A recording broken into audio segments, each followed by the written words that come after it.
I'm back for another commentary for Chronicles of the Chronicler 3, The Lost World, Episode 5, The Stand. This is by far my favorite episode out of all of them. And this is the first episode in which every member of the cast has a line. Because neither Carl nor Lauren had any line, or Frank, neither Carl, Lauren, nor Frank had any lines in the first episode. And then in the second episode, Shannon's character doesn't have any lines. And then the odds have shifted in our favor. Frank isn't in the third episode. That's it. Frank isn't in the third episode, and then Holly isn't in the fourth episode. So this is the first episode that is in. This is the first episode that all the voices are in. To cause enough damage. This is where we must make our stand. What do we do to defend? Rakshi are too strong for Matoran. You must. No, Matoran have that ability to defeat them. I stammered there in the actual film. Matoran had the ability to defeat them.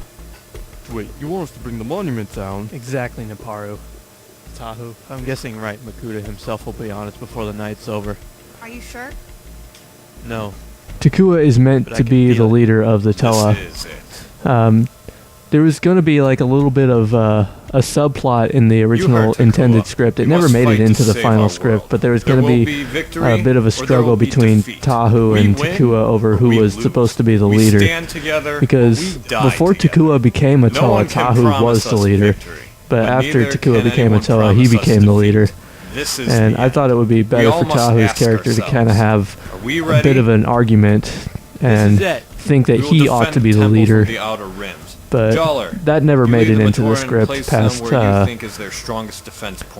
it into the script past other than when Takua says, "Tahu, if I'm guessing right, Rakshi will be honest before the night." That was the only carryover line, and it doesn't really give you any hint of that exactly, but that was Takua acknowledging. In the original intended script, that was Takua acknowledging that they both needed to work together. These groups will be strategically placed around the temple to ensure that every this was covered. I remember this exactly because this was the second take of Joller's voice. In the commentary for episode 1, I mentioned that I had recorded 2 takes of Joller's voice. This one, this whole monologue was not in the second. I mean, this whole monologue was not in the first take of Joller's voice because it was added into the script after I recorded it the first time. For your homes, for your loved ones, for Matanui himself. Let's do this. Okay, Mataro, the two of you. You can kind of tell a little bit of a difference in the voice here. Activate the old platform controls and bring the monument down when I give the signal. Yes, sir. Kongu, Naparo, you two find a way to bring those pillars down. Leave it to me. I can bring them down. I calculate Blossom bringing down. I don't remember why exactly I changed Nuparu's voice from what it was in the original. Well, not the original. Nuparu technically was in Fallen Order. He was a Tohunga in Fallen Order, and then in Mask of Power he was introduced as a Matoran.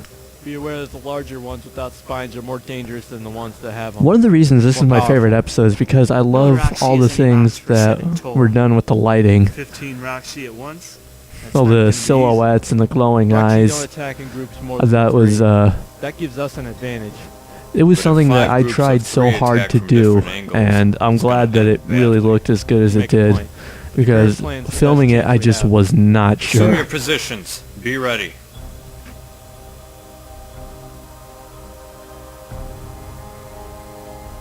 Jeller. I see them. They can see them too. There are only 6 models of Rakshi, but they're implied to be multiples of the same ones. Steady. You ready to take them on the Too long!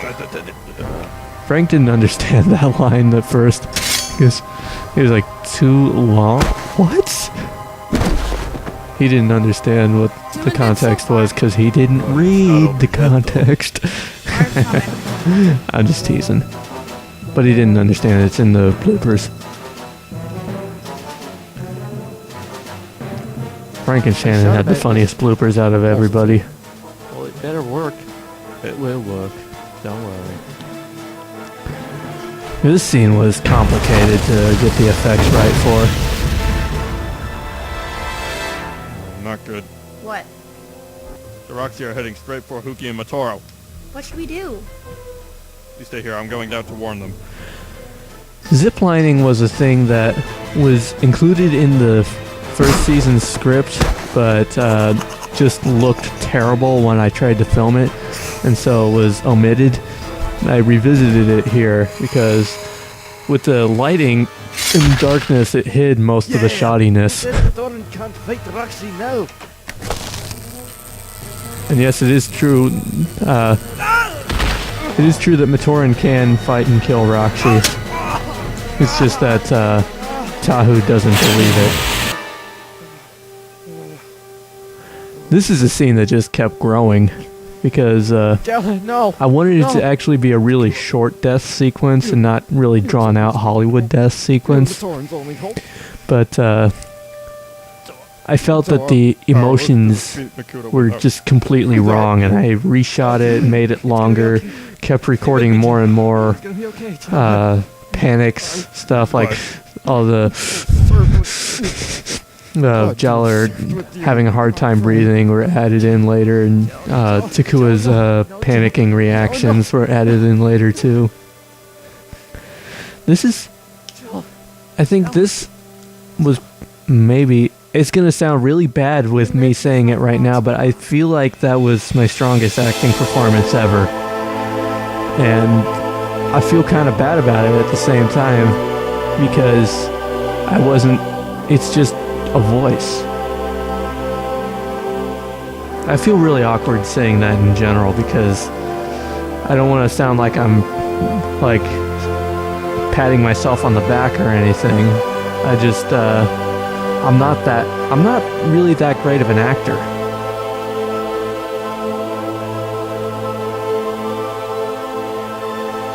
And Shannon was one of the first people to comment on the YouTube video of this, and she said that she loved how this episode ended. And it was